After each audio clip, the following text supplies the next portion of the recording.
Hello, everybody, and thank you for tuning into the Liberty Report. With me today is Daniel McAdams, our co-host. Daniel, good to see you. Good morning, Dr. Paul. How are you? Very well, thank you.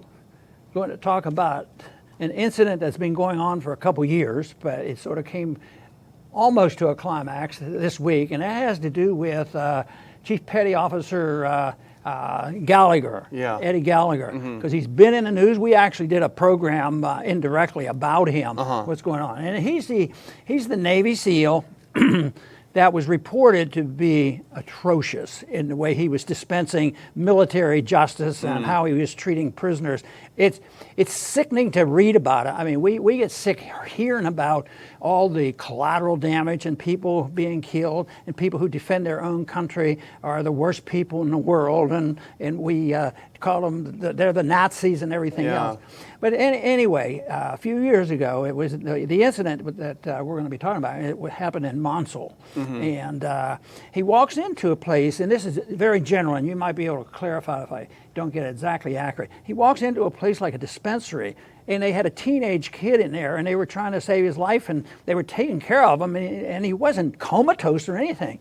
And Gallagher walks in, and he decides, I'll take care of him, pulls out a knife and stabs him 20 times or something. Yeah.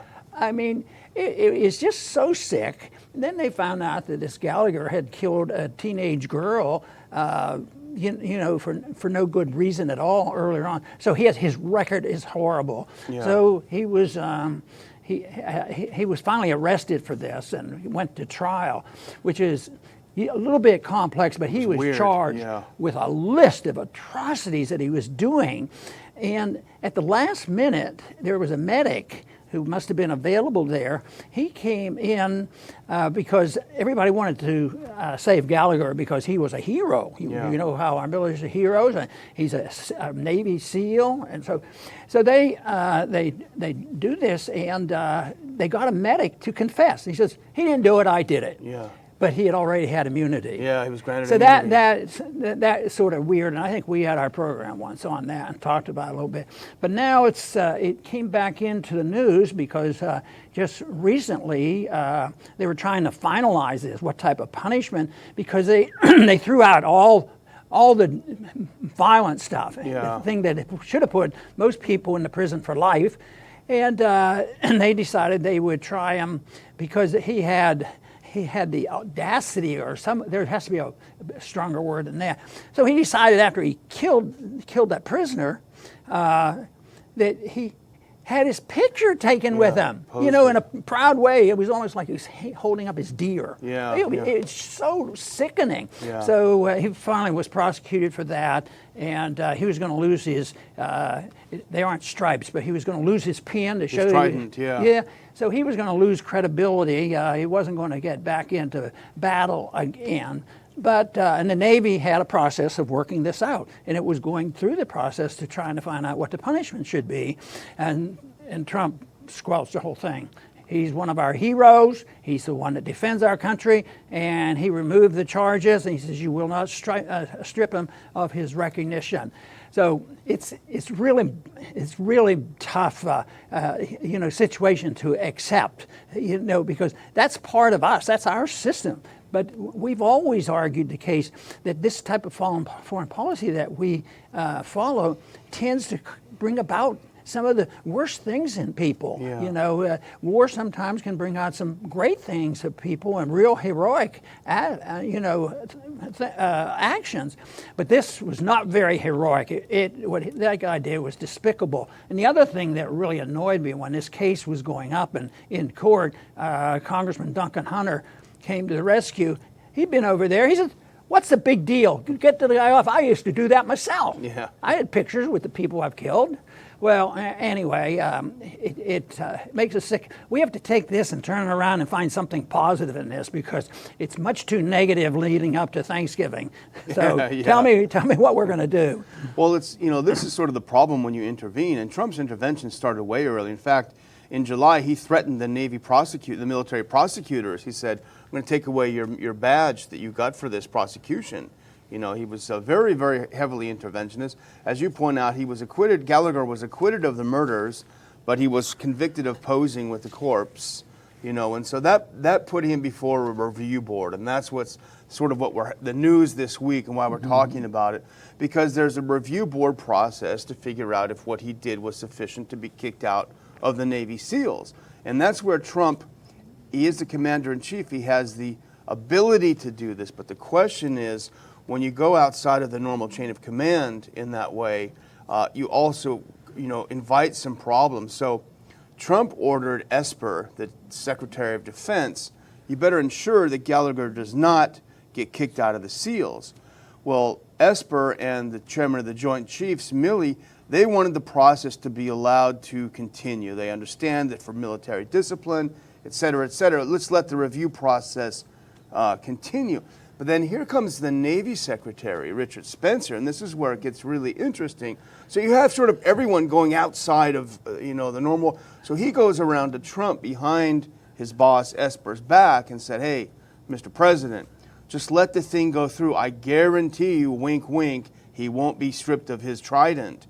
And then so when Esper finds out that this is what his underling did, he says, "You no longer have my confidence. You went around me straight to the president." So this really is the kind of mess that you create, and Trump created it for himself. So even if they had done that, there'd be no victory because people would have to undo anything they believed in. Even the people who were trying to bring about justice in the military courts, they would have had to compromise. And Trump, that was too much compromise for him, so he said, no, that's not the way it's going to be done. And the Secretary of the Navy had to resign over all this. Yeah. He probably was forced out by that point. Yeah. They said he resigned and making it look like he just couldn't deal with it anymore, but that was the way they fire people. So this is something that probably happens a lot more than we realize. And I once was told, and it's possible, that 5% of the people who volunteer to go into the military have psychopathic tendencies. And this has to be psychopathic. But that's only half of it. But this obsession with purifying them and justifying them and putting them on a pedestal and thank you for your service because they, that's over the top. That's, rejecting, a little bit of good common sense. But we can push it back one step further.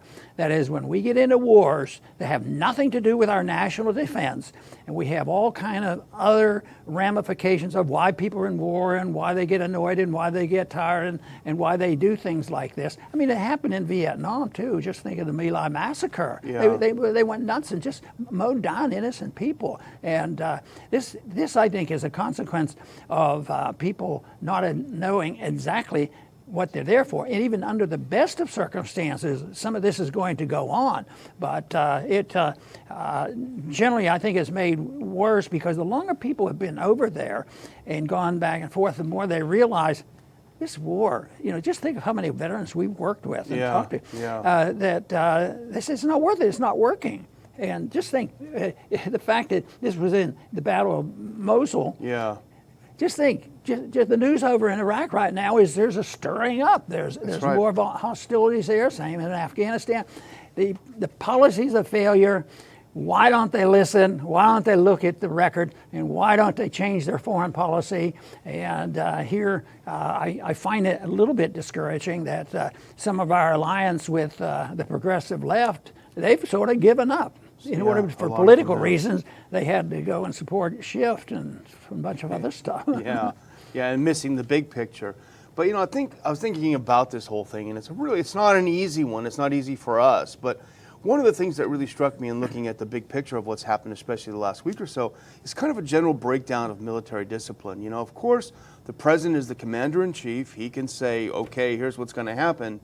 But the fact of the matter is, just because you have the power doesn't mean you should exercise it. And when you exercise it, you do lose some of that power because you have an obligation to the moral authority that goes with that power. And so he sort of stepped outside of where he should be on that. And that kind of let things go loose, I think. And I wonder if maybe he's compensating for his own questionable avoidance of war. There are a lot of the stories about his feet problems, what have you. I didn't go. It makes you wonder if it's some kind of psychological compensation. Remember when he first got in office, I want my generals. They all went around him, and they didn't do a very good job for him. But once that kind of discipline broke down, then the Navy Secretary followed suit, and he broke the discipline, and on it goes. So it's almost like he's creating a bigger problem than he's solving, even though his justification for all this, I have to protect my war fighters. Yeah, there are other things that you have to protect as well. I have a good suggestion for the president. The best protection is keep him out of any unnecessary wars, and I think he agrees on that to a degree, but he's pressured by the deep state and other people that I have to do a little bit of this, and if he's going to use troops, he said we're coming out of Syria, and yet he's going into Syria. He puts more troops in, so he's he's using a little bit of fibbing to get away with this, and the liberals, now that they're pro-war, that they force him to do it. Yeah. The little bit he does, they force him into that. So that's the difficulty. I think you start with a basic principle. You either believe in liberty or you don't. You either believe in a non-interventionist foreign policy or you don't. You either believe in the empire or you don't. Yeah. And this idea, well, we believe in a little bit of empire. Oh, we believe in a little bit of inflation with the Federal Reserve, and they'll take care of it. Always a little bit. But it's incremental, and because it always grows. If you start with a little bit of socialism, it ends up eventually, totally bankrupt in different manners. I think we're bankrupt for that similar reason because of our interventions. But I think people are skittish about thinking about anything philosophically pure. But I realize they're not achievable. But I think if you don't have an understanding about what a non-interventionist foreign policy is like and answer the questions, what do you do when bad people are killing each other? Yeah. And you can defend that, then you just dragged over here. If you accept the idea that we're a great nation, we believe in American exceptionalism, we believe in our obligation to get over there and be the policeman of the world, we'll just do it a little bit at a time, and we're going to be very careful. You've heard the statement. We're going to be very careful not to have any collateral damage. Yeah. We're not going to allow civilians to get killed. But the whole thing is, when you go in so easily, nobody even knows who the military is. They don't have fancy uniforms. They don't have red uniforms. Yeah. Oh, there's a bad guy. Yeah. So. Well, I turn to a couple people that I've come to rely on this tricky issue, because I have not been in the military and I'm not an expert on the UCMJ, but I turn to Colonel Pat Lang, who I read a lot, and also to Danny Sherson, who's done a lot of writing, former Army officer turned anti-war activist. And Colonel Lang talks about this issue. He says it's a tough call on these pardons because war itself is inherently violent and savage. That's the nature of the beast. But he concludes in a piece that he recently did for his Sic Semper Tyrannis blog, he said, in addition to the immorality of killing the helpless, it is true that soldiers who are allowed to kill or maim unarmed people quickly become unmanageable as individuals or as a force. That's one. And Sherson said that indiscipline and inhumanity start small. Quote, a slap of a prisoner posing for Facebook with trophies, executing just one captive until, well, entire units go rogue, end quote. And he points out Miley, he points out Abu Ghraib. He also talks a lot about the stuff we did in the Philippines about 100 and some years ago that are really savage. So at the end of the day, Trump protecting his war fighters is not really doing them a great service by allowing this to go unpunished. Maybe doing a lot of harm because people who have done this, they end up going free, and there's no punishment and no discipline. And even, let's say they were more aggressive and you had somebody in the, look, this is over the top. We have to punish this guy, and they go ahead and punish him. I still think that doesn't solve the problem because the real crime are the leaders of the country are sitting in a chair that didn't go to war. They're chicken hawks, and they're the ones who orchestrate these wars, and nobody talks about them. Are they guilty? I think they're morally guilty. I mean, it's not under the code or anything, but you know, what has gone on in the last 15 years especially, but it's happened a lot of times. I mean, Vietnam, I think you could argue. Where did, it started right after World War II. That was a big deal when we decided that we didn't have the responsibility by our own Congress to decide whether we had to go to war. No, we're not going to do that anymore. We're going to have a police action. Yeah, and 38,000 Americans die on this police action. We're still engaged in Korea. You know, we've divided up and it's still divided and it still goes on. So people should be willing to take a principled stand, realizing they can't reach it, but at least you know where your goals are and what direction. So every decision may either go that way or this way. But if you start and say somebody wants total authoritarianism and we have to have an empire, you know, they start in the middle. We want to keep it right in the middle. It never happens. It always grows. Government will grow if you concede the principle to the government that they should be involved in these certain events, whether they're economic or military. Exactly, and that's kind of what I was going to say, you know, in conclusion, really. It's easy to focus our scorn on Gallagher, and what he did is horrific if, you know, if everything as it appears. But who really are the other people that share the guilt for these kinds of war crimes? And as you said, a Congress who doesn't really give a damn if they declare war or not, just don't bother us, just go do it. The media, remember when President Trump in 2017 lobbed all those missiles into Syria, and Fareed Zakaria said, I think that Donald Trump became president tonight, you know, a bunch of innocent people killed. The neocons, of course, and the liars, that's probably the same thing. But they also have to share some of the scorn, the military-industrial complex that pushes war. But, you know, the big picture, and you've already said it better than I could, is this great moral bankruptcy of our foreign policy. And that's what it's all about. In a way, we're all guilty, and some of us are trying, but, you know, bankruptcy, moral bankruptcy, our exceptional bankruptcy. I keep mentioning this every day, but I want everyone to have the opportunity to get Dr. Paul's new mini book where he talks a lot about this broader idea of bankruptcy, and we'll have in the description how this can be our gift to you in exchange for you helping support the Ron Paul Institute and the Ron Paul Liberty Report, keep us on the air, and we thank you very much for that. Very, very good. And, you know, I have been and I am searching, but I think I would like to close on trying to point out that we can get a positive out of this. You know, when I spoke to a lot of crowds in the presidential campaign, I spent probably, you know, a lot of my talks would be an hour long.